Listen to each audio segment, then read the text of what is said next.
Hello friends, this is Pinky. Welcome to logical thinking. I hope आप सब अच्छे होंगे, मस्त होंगे, तंदुरुस्त होंगे। आज हम फिर एक प्रैक्टिस सेट के साथ मिल रहे हैं। आज का जो प्रैक्टिस सेट होगा ये हमारा थर्ड होगा और आपको पता है मैं आपको कॉमन करा रही हूँ। क्या करा रही हूँ? कॉमन करा रही हूँ, जिसमें मैथ, रीजनिंग और जीके। मैथ 10 नंबर का आता है, रीजनिंग भी 10 नंबर की आती है और हरियाणा जीके भी 10 नंबर की आती है, जो कि तीनों लेवल को कवर करेगी। पीआरटी को भी, टीजीटी को भी और साथ में आपका पीजीटी को, क्योंकि ये कॉमन है तो तीनों में आपको देखने को 30 नंबर की मिलेगी। काफ़ी इंपॉर्टेंट है अपने आप में 30 नंबर। और साथ में जो मैथ की जो सीरीज़ है पीआरटी की, वो करा रही हूँ मैं आपको। मैथ पीआरटी का करा रही हूँ, अभी प्रैक्टिस सेट करा रही हूँ, ठीक है। क्योंकि जो सिलेबस है वो मैंने एक बार करा रखा है, फिर भी मैं सिलेबस करा रही हूँ। और आप इस सीरीज़ को देखोगे तो आपको समझ में आ जाएगा कि सिलेबस कितना जो मैं करा रही हूँ वो क्वेश्चन कितने इंपॉर्टेंट है या नहीं है। ओके, आज की वीडियो भी हम स्टार्ट कर लेते हैं बिना कोई देरी करते हुए। तो देखो फर्स्ट क्वेश्चन हमें क्या दे रखा है। आपने देखा ही होगा जो क्वेश्चन है वो काफ़ी अच्छे आते हैं। तो पीआरटी और टीजीटी और पीजीटी तो तीनों में ही अच्छे क्वेश्चन आते हैं। ये जो है कॉमन है, ये हम कर रहे हैं, इसका हमारा 3 सेट हो जाएगा आज। वैसे मैंने 2 सेट करा दिए हैं। आई होप आपने वो देखे होंगे और अपनी प्रैक्टिस को भी ऑब्जर्व किया होगा कि आपकी जो प्रैक्टिस है वो कैसी चल रही है। ओके, बिना टाइम वेस्ट करते हुए देखो फर्स्ट क्वेश्चन क्या दे रखा है। यहाँ पे 6 दे रखा है, 3 टाइम प्लस कर रखा है, डिवाइड कर रखा है 6 से, 4 टाइम ये भी है और डिवाइड कर रखा है 4 से। 6, 6 दूनी 12, 6 3 18, तो 18 डिवाइड किया जाएगा 6 और यहाँ पे 4, 4 दूनी 8, 4 3 12, 12 डिवाइडेड बाय 4। ये तो लड्डू ही है, तो 6 से करेंगे 6 3 18, 4 से करेंगे तो 4 3 12, तो 3 से 3 का कट जाएगा तो क्या आंसर आ जाएगा 1। ऑप्शन नंबर हमारा यहाँ पे 1 सही हो जाएगा। नेक्स्ट देखते हैं। तो देखो नेक्स्ट क्वेश्चन दे रखा है a अपॉन में 10 दे रखा है इक्वल टू b अपॉन में 15, c अपॉन में 20। तो a b c का रेशियो में पूछा है, मान क्या होगा। ये मैंने रेशियो कराया अभी आपको, आप रेशियो देखिए, उसमें आपको 100% ये क्वेश्चन मिल जाएगा। इस टाइप का क्वेश्चन कराया है, आप देखते ही बता देंगे कि हमें आता है या नहीं आता है। तो आप जो सिलेबस वाला जो मैथ वाला चला हुआ है, जिसपे आपका लिखा हुआ है पीआरटी, टीजीटी और पीजीटी मैथ, ठीक है, तीनों लेवल्स के लिए जो मैथ है टॉपिक वाइज चले हुए हैं। मैंने अभी भी उसमें कम से कम 6 से 7 टॉपिक करा दिए हैं। तो आने वाले टाइम भी हमारे पास 1.25 महीना है, तो उसमें बहुत सारे टॉपिक हो जाएंगे। मान लो आपके 15 से 20 भी हो गए ना, तो 20 टॉपिक अपने आप में काफ़ी होते हैं। वैसे तो सारा सिलेबस मैंने यहाँ पे साइट पे डाला हुआ है अपने चैनल पे, आप वहाँ देखोगे तो आपको वहाँ पे भी मिल जाएगा। बट अभी करंट में सीखना है तो अभी करंट में भी चल रही है वीडियो, तो आप उनको देख लीजिए। ओके, तो देखो क्वेश्चन क्या दे रखा। अब हमें देखो ये जो नीचे है ना, ये हमें ऊपर चाहिए, ठीक है। कहाँ चाहिए? ऊपर चाहिए। तो हम यहाँ पे क्या करेंगे, हमें इन तीनों का क्या पता है, कॉमन एलसीएम ले लेना है। एलसीएम लेंगे तो देखो 10 और 15 और 20 का एलसीएम लेंगे तो हमारा क्या आ जाएगा 60। अब इनको 60 से डिवाइड कर देंगे। a बाई 10 है, इसको हम 60 से कर देंगे। यहाँ पे b बाई 15 है, इसको हम 60 से कर देंगे। और यहाँ पे c बाई 20 है, इसको 60 से कर देंगे। क्यों कर रहे हैं? ताकि ये ऊपर चला जाए। अब देखो 0 से 0, 15 दूनी 30, 15 से 45, 15 चौके 60 और 3, ठीक है। तो देखो ये तो 6 से ही आ जाएगा, यहाँ पे 4 भी आ जाएगा, यहाँ पे 3 से आ जाएगा। ये तो आई ए बी सी की इक्वल में वैल्यू आई है, हमें रेशियो में निकालना है। तो a ratio b ratio c, ये मैंने आपको बताया था, जिसको निकालना हो उसको छुपो लो, औरों की मल्टीप्लाई कर दो। तो a को निकालना है तो 4 और 3 की मल्टीप्लाई कितनी आ जाएगी 12। अब 4 को निकालना है तो 3 और 6 की मल्टीप्लाई कितनी हो जाएगी 36 18। c का निकालना है तो c को छुपो लो, 6 चौक 24। अब इनमें कुछ कॉमन है। कॉमन क्या है? 6 की टेबल में आ रहे हैं तो 6 दूनी 12, 36 18, 6 चौक 24। तो ऑप्शन नंबर हमारा यहाँ पे जो सेकंड है वही सही हो जाएगा। ओके, नेक्स्ट देखते हैं। अब देखो जो नेक्स्ट क्वेश्चन है, एक व्यापारी को 360 में एक घड़ी बेचने से 10% की हानि होती है, वह 5% लाभ चाहता है, तो घड़ी का विक्रय मूल्य बताइए। क्या निकालना है आपको? एसपी निकालना है।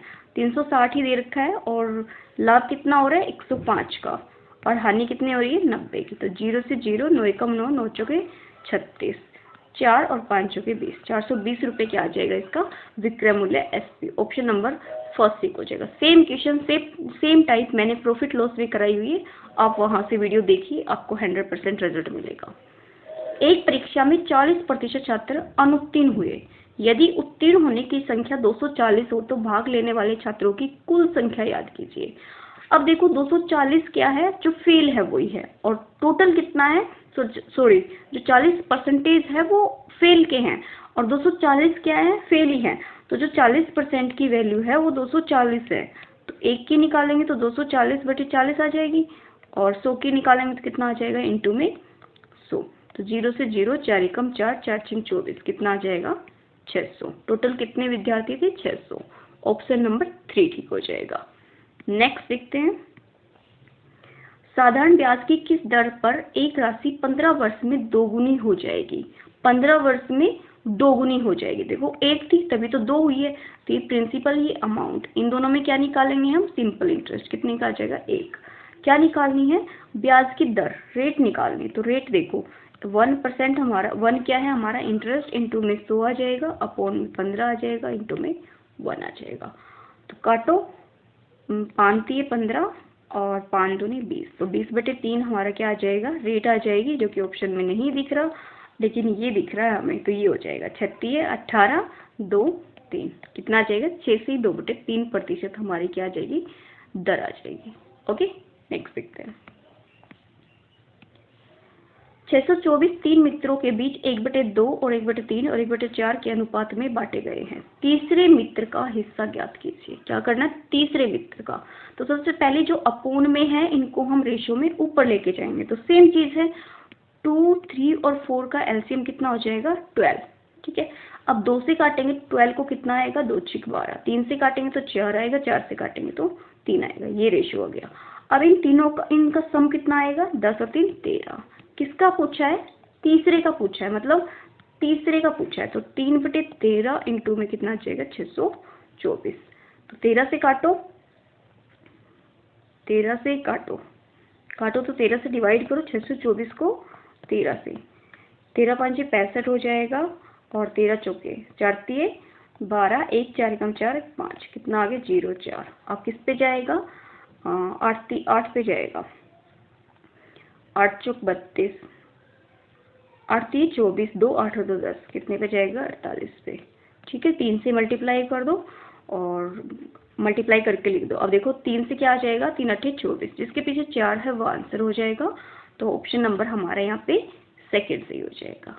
ओके, नेक्स्ट देख लेते हैं। काफ़ी अच्छे क्वेश्चन नहीं आते, ठीक लेवल आता है पीआरटी का, लेकिन ये लेवल अगर आपको बहुत अच्छे से आ रहा है तो इसका मतलब आपकी तैयारी बहुत अच्छी है ना। आप आगे जो अच्छे क्वेश्चन हैं उनको देख सकते हो। लेकिन अगर ये क्वेश्चन पेपर आपको नहीं आ रहे ना, तो इसका मतलब आपका मैथ बिल्कुल वीक है। आप प्लेलिस्ट में जाइए, मैथ नाम से प्लेलिस्ट है जो मैंने पिछली ईयर कराई थी, उसमें मैंने बिल्कुल 0 से करा रखा है। अब की बार जो मैं करा रही हूँ उसको थोड़ा सा लेवल सही लेके चल रही हूँ। जैसे हमारा पीआरटी का है तो सीधा मैं पीआरटी का लेके चल रही हूँ, पीआरटी से बिल्कुल नीचे नहीं गई हूँ।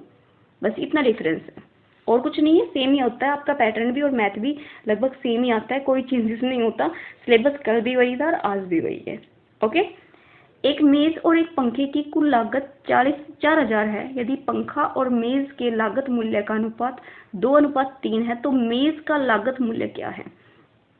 अब देखो इसमें मेज और पंखा की कुल कितना दे रखा है, 4,000 दे रखा है, और पंखा और मेज का अनुपात कितना दे रखा है, 2 और 3। तो कुल है तो सम होगा, तो सम करेंगे तो कितना आ जाएगा, 5x। तो x की वैल्यू निकालेंगे तो कितनी आ जाएगी, 800। अब पूछा है मेज, तो इस क्वेश्चन में थोड़ी सी मिस्टेक होती है, आपका क्वेश्चन गलत हो जाएगा। अब देखो यहाँ पे क्या लिखा है, पंखा लिखा है, तो फर्स्ट जो किसका है, पंखे का है, सेकंड क्या है, मेज, और पूछा किसका, मेज। तो इसका मतलब इसको 3 से मल्टीप्लाई करना पड़ेगा, तो कितना आ जाएगा, 2400। अगर आपने गलती से इसको 2 से कर दिया तो आप इनमें से कोई नहीं पे चले जाओगे। तो देखो इसमें पहले तो आगे मेज दे रखा है और रेशियो में उसने पंखा दे रखा है, तो थोड़ा सा चेंज कर रखा है, इसको आप ध्यान रखना। ओके, क्वेश्चन को पढ़ते हुए थोड़ा सा अच्छे से पढ़ना है। 450 सेव में से 30% सड़े हुए हैं तो कितने सेव ठीक है। अगर 450 में से 30 सड़े हुए हैं तो 450 का पहले 30% ही निकाल दो, जो सड़ा हुआ है उसी को निकाल दो। 0 से 0 0 0, 15 12 1 13, 135 क्या है, सड़े हुए हैं, और टोटल कितना है, 450 में से 135 सड़े हुए हैं, तो सही कितना है, 5 4 1, और कितना आ जाएगा, 315। ऑप्शन नंबर हमारा यहाँ पे 4 सही हो जाएगा। नेक्स्ट देखते हैं। 150 मीटर लंबी एक रेलगाड़ी की चाल 50 किलोमीटर प्रति घंटा है। 600 मीटर लंबे प्लेटफॉर्म को पार करने में कितना समय लेगी। अब देखो एक चीज़ याद रखना, ये ट्रेन वाले जो क्वेश्चन होते हैं उसमें प्लेटफॉर्म को अगर पार कर रही है तो प्लेटफॉर्म की लंबाई अलग से होती है, और ट्रेन अपने आप को भी पार करेगी ना लास्ट पॉइंट से, तो दोनों की ऐड कर देते हैं, प्लेटफॉर्म प्लस में रेलगाड़ी। तो 150 प्लस में कितना आ जाएगा 600, तो कितना हो जाएगा 750। टोटल कितनी लंबाई 750, तो 750 अपॉन में कितना आ जाएगा 50। अब 50 किस में दे रखा है किलोमीटर प्रति घंटा, आंसर किस में सेकंड में। तो जो किलोमीटर प्रति घंटा है इसको मीटर में चेंज करेंगे तो कितना आ जाएगा 18/5। ओके, 0 से 0, 5 से 25, 25 75, 18 3 54 या 64, 18 3 54। ठीक है, ऑप्शन नंबर हमारे यहाँ पे जो 4 है वो सही हो जाएगा। ओके, नेक्स्ट देखते हैं।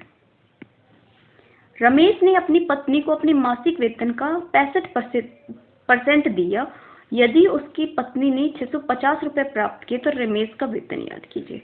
अब देखो 650 जो है वो किसके इक्वल है 65% के इक्वल है। एक किसके इक्वल है 665/65।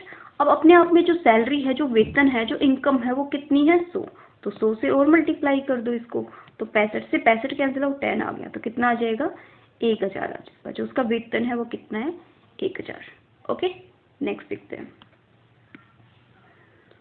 आप देखो जो मैथ है 30 नंबर का वो हमारे यहाँ पे खत्म हो गया। सॉरी 30 नंबर का नहीं 10 नंबर का होता है कॉमन में, तो वो खत्म हो गया। अब हमारी रीजनिंग स्टार्ट होगी। आप रीजनिंग भी देखना अच्छी आती है रीजनिंग, ऐसा नहीं है कि आप उसको अटेम्प्ट नहीं कर पाओगे। तो यहाँ पे देखो टोम की वैल्यू 48 दे रखी है और DIC के डिस्क की वैल्यू 27 दे। तो हरी की पूछिए। तो यहाँ पे देखो टोम टोम की 48 है और यहाँ पे DICK की दे रखी है 27 और HARRY की पूछिए। तो यहाँ पे हम क्या करेंगे, पहले T की देखो, T कितने पे आता है 20 पे, O कितने पे आता है 15 पे, M कितने पे आता है 13 पे। तो ऐड कर दो इनको, क्योंकि 48 है तो 5 और 3 8 हो गया और 2 और 3 और 1 4, इसका मतलब ऐड किया हुआ है इनको। ठीक है, तीनों को क्या कर दिया ऐड। तो यहाँ पे D कितने पे आता है 4 पे, I कितने पे आता है, I आता है 9 पे, और ये क्या है C आता है हमारा 3 पे और K आता है 11 पे। तो सबको ऐड करके देखो 27 आता है क्या, 11 और 9 20 और 3 27, 4 भी ऐड कर दिया। ठीक है, H आता है 8 पे, A आता है 1 पे, R आता है हमारा 18 पे और 18 पे, और Y आता है हमारा 25 पे। तो सबको ऐड कर दो, 18 दूनी 36, 36 और 1 37, 37 ये होगा, और 25 और 8 कितने हो जाएंगे हमारे यहाँ पे 3 और 3 33। तो यहाँ पे 0 और 3 और 3 6 1 7 70। ऑप्शन नंबर हमारे यहाँ पे 3 सही हो जाएगा। ओके, नेक्स्ट देखते हैं। जैसा कोहनी हाथ से संबंधित है, मतलब जो कोहनी है वो हमारी हाथ से है, मतलब कोहनी है उसके बाद ही तो पूरा हाथ होता है। तो घुटने किससे संबंधित, कोहनी से नहीं, हाथ की उंगली नहीं, घुटने का पूछा तो टांग से ही होंगे ना, टांग। ऑप्शन नंबर हमारे यहाँ पे सेकंड सही हो जाएगा। अब देखो नेक्स्ट देख लेते हैं हम। नेक्स्ट क्वेश्चन क्या है हमारा, जैसे पुत्री पिता को है, मतलब पुत्री का संबंध किससे, एक तरीके से पिता से है, तो भतीजी किसको होगी, तो भतीजी किसको होगी, पुत्री किसको होती है पिता को होती है, तो भतीजी पूछा है, भतीजी चाचा को होगी भतीजी, तो चाचा की होती है ना। तो ऑप्शन नंबर हमारा यहाँ पे 3 सही हो जाएगा। नेक्स्ट देखते हैं। नीचे दिए गए विकल्प में से कौन सा विकल्प नीचे दिए गए शब्दों का सार्थक क्रम दर्शाता है। जो हमारी सीक्वेंस है ना वो पूछिए कि सार्थक बताओ कौन सी है। तो सबसे पहले देखो यहाँ पे क्या दे रखा है, तालाब है, महासागर है, सागर है और नदी है। तो अगर छोटे सबसे बड़ा क्या है महासागर है, तो महासागर से ये है, महासागर के बाद 4 नदी नहीं, महासागर के बाद तो सागर आएगा, तो इसका मतलब थर्ड तो गलत है। ठीक है, उसके बाद देखो 4 के नदी तो आएगी नहीं, फर्स्ट में भी नहीं आएगी नदी, तो सेकंड और थर्ड में से होगा। तो तालाब, सबसे पहले हमारा तालाब आता है। ठीक है, तालाब के बाद क्या आएगी नदी, तालाब के बाद क्या आएगी नदी, सागर नहीं आएगा, ये गलत है। तो ऑप्शन नंबर हमारे यहाँ पे सेकंड से हो जाएगा। तालाब 1 नंबर पे आएगा, नदी 2 नंबर पे आएगी, सागर 3 नंबर पे आएगा और महासागर कितने पे आएगा 4। महासागर मतलब बहुत बड़ा सागर। नेक्स्ट देखते हैं। उसे चुनिए जो अन्य विकल्प से भिन्न है, जो डिफरेंट है उसे देखना है। फेफड़े, आंत, पैर और जिगर। आपको पता है फेफड़े, आंत और जिगर क्या है, शरीर के अंदर है, और पैर क्या है बाहर। तो ऑप्शन नंबर हमारा यहाँ पे सेकंड सही हो जाएगा। दी गई श्रृंखला में गलत संख्या ज्ञात कीजिए। जो ये हमारी श्रृंखला है इसमें कुछ गलत है वो देखो। तो गलत के लिए हम या तो प्लस करते हैं या माइनस करते हैं, किसी का मल्टीप्लाई होता है। तो देखो दोनों में डिफरेंस कितने का है, एक का डिफरेंस है। यहाँ पे डिफरेंस कितने का है, 8 का। यहाँ पे डिफरेंस कितने का है, 9 का। 9 का नहीं है भाई यहाँ पे, तो 1 का, 2 का और कितने का है यहाँ पे 19। 46 में से 19 माइनस करेंगे तो कितना आएगा हमारे यहाँ पे 16, 7 और 3 2 27, 27 का है। और इन दोनों में देखो 111 और कितने में 46 में, तो यहाँ पे डिफरेंस करेंगे तो 11, 5 आएगा, 0, 10, 6 आ जाएगा। कितने का है, 65 का। अब इन दोनों में देखो 235 और कितना है 111, तो 4, 2 और 124।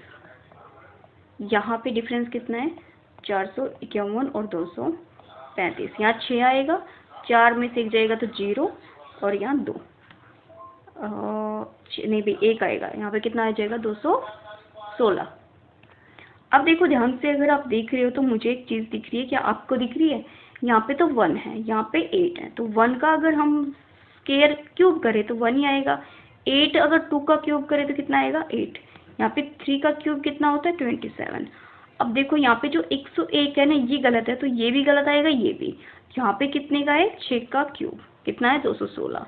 तो इसका मतलब गलत कितना है यहाँ पे 111। अगर ये 111 सही होता तो यहाँ पे कितने का होता है 4 का क्यूब 64, 64 का डिफरेंस होता, मतलब एक कम होता है 110 होता है यहाँ पे, तो ये बिल्कुल ठीक आता। तो ये अब नेक्स्ट वाला स्टेप भी ठीक आ जाता। तो यहाँ पे गलत क्या है 111, तो ऑप्शन नंबर हमारे यहाँ पे 3 सही हो जाएगा। नेक्स्ट देखते हैं। अब देखो जो नेक्स्ट क्वेश्चन है, दिए गए आरेख में कितनी सरल रेखाएं हैं। सरल रेखाएं पूछ रही है आपसे, तो अब सरल रेखाएं तो आप बता भी सकते हैं, इजी है। तो देखो 1, 2, 3, 4, 5, 6 और 7, कितनी सरल रेखा है 7, तो ऑप्शन नंबर हमारे यहाँ पे 3 सही हो जाएगा। नेक्स्ट देखते हैं।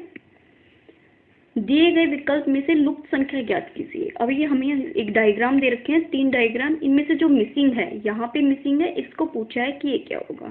तो एक पैटर्न लगेगा, तो पैटर्न में सबसे पहले हम फर्स्ट को उठाते हैं, तो देखो क्या होगा। अगर 1 + 3 + 5 + 7 करते हैं तो हमारा कितना आ जाएगा 10 और 5 15 और 1 16, कितना आ रहा है 16। अब देखो इसमें 2 + 3 + 5 + में 8 करते हैं, तो देखो 8 और 2 10 और 8 18, 18 आ रहा है। जबकि आंसर हमारा जो बीच में है वो कितना आ रहा है 20, हमें चाहिए 18। तो इस सॉरी हमारा आ रहा है 18, हमें चाहिए क्या 20 चाहिए। तो देखो 8 और 8 कितने हो गए 16, 16 हो गए। अगर हम 2 का स्क्वायर कर दे तो कितना हो जाएगा हमारे यहाँ पे 20। अगर यहाँ पे भी हम 1 का स्क्वायर कर दे तो कोई इफेक्ट नहीं पड़ेगा। अब इस पे देखो 3, 7, 4 और 11, 3 का स्क्वायर कर दिया तो क्या हो गया हमारे यहाँ पे 9, 11 और 9 कितने हो गए 20, 20 और 11 31, आंसर कितना हो जाएगा 31। तो ऑप्शन नंबर हमारे यहाँ पे जो 3 है ये सही हो जाएगा। आपको भी ऐसे जो पैटर्न है वो उस पर लगा के देखना पड़ेगा, या तो आपका प्लस होता है या माइनस का होता है। जब आपके नंबर ज़्यादा बड़े हो तो क्या होता है डिवाइड होता है, अगर नंबर भी नॉर्मल हो तो आपका मल्टीप्लाई से भी आ जाता है। ओके, तो ये सब आपको करके देखना पड़ेगा, तभी पता चलेगा कि क्या यूज़ होगा। अब देखो इसमें जो स्टार है ना, इसके प्लेस पे बताना है कि कौन सा सिंबल यूज होंगे। यहाँ पे गणितीय जो चिन्ह है वो दे रखे हैं।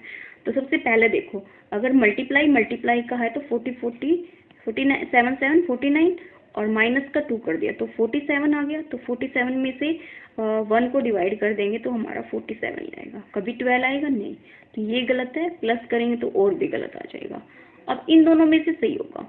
7 और 7 कितने हो जाएंगे 14, 14 में से माइनस करना है 2 तो कितना आ गया 12, 12 को मल्टीप्लाई करना है 1 से तो कितना आ गया 12। तो ऑप्शन नंबर हमारे यहाँ पे सेकंड सही हो जाएगा।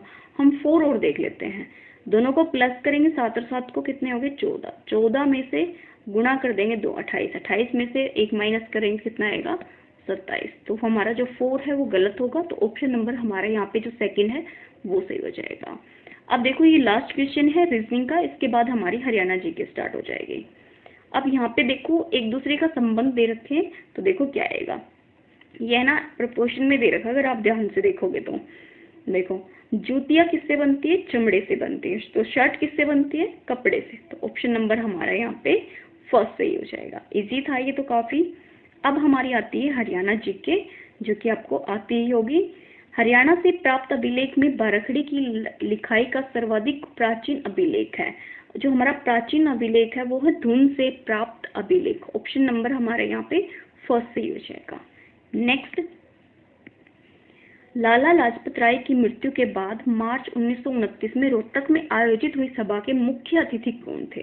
लाला लाजपत राय की डेथ हो गई थी, उसके बाद जो रोहतक में जो एक सभा हुई थी उसके अतिथि पूछे हैं, तो उसके अतिथि थे हमारे मोतीलाल नेहरू। ऑप्शन नंबर हमारे यहाँ पे सेकंड सही हो जाएगा। नेक्स्ट देखते हैं, अरावली की श्रेणियां हरियाणा के किस भाग में है? ये सभी को पता है आपको, दक्षिण भाग में है ये। ठीक है, अरावली हमारे किस में? दक्षिण में। नेक्स्ट देखते हैं, निम्नलिखित में से कौन सा सुमेलित नहीं है? जो एक से मैच नहीं खाता वो आंसर पता करना है। वन्यजीव अभ्यारण्य रेवाड़ी में है, कलेश्वर हमारा यमुनानगर में, भिंडावास झज्जर में। तो बचा क्या? एक बचा ऑप्शन नंबर। तो ऑप्शन नंबर हमारा जो 4 है ये गलत है, यही आंसर क्या हो जाएगा? सही, क्योंकि वीर सिखारगढ़ वन्यजीव अभ्यारण्य कुरुक्षेत्र में नहीं है। नेक्स्ट देखते हैं, हरियाणा सरकार द्वारा प्रदेश में प्रधानमंत्री फसल बीमा योजना का आरंभ कब हुआ? किसका पूछा है? फसल बीमा योजना। ये आपको पता ही होगी, नहीं पता है तो ध्यान रख लेनी है, काफी इंपॉर्टेंट है। ये हमारी हुई थी 13 जनवरी 2016 में। ओके, नेक्स्ट, हरियाणा की कौन सी लोकसभा सीट सामान्य वर्ग में आती है? एक आती है हमारी कौन सी? महेंद्रगढ़। ऑप्शन नंबर हमारा थर्ड सही हो जाएगा। देखो, एक आती है, दो आती है, ये मुझे याद नहीं है, बट मुझे पता है कि महेंद्रगढ़ तो इसमें 100% आती है, तो महेंद्रगढ़ आंसर है और आंसर यही है आपका। नेक्स्ट देख लेते हैं, हरियाणा के किस शहर में रेलवे वर्कशॉप है? रेलवे का वर्कशॉप एक ही है, वो हमारा जगाधरी में है। तो ऑप्शन नंबर हमारे यहाँ पे फर्स्ट सही होगा।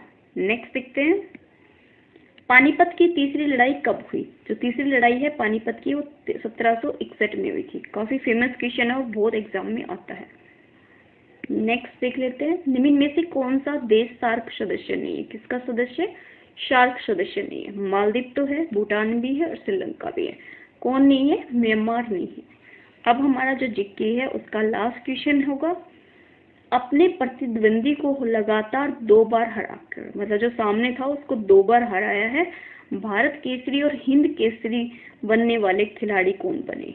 क्या पूछा है कि अपने जो सामने था उसको 2 बार हराया है जो उसके साथ था, और फिर उसको किताब कौन सा मिला है? भारत केसरी और हिंद केसरी बनने वाला खिलाड़ी कौन था? हमारे यहाँ पे लीलाराम। ऑप्शन नंबर हमारे यहाँ पे थर्ड सही हो जाएगा। ये लास्ट क्वेश्चन था।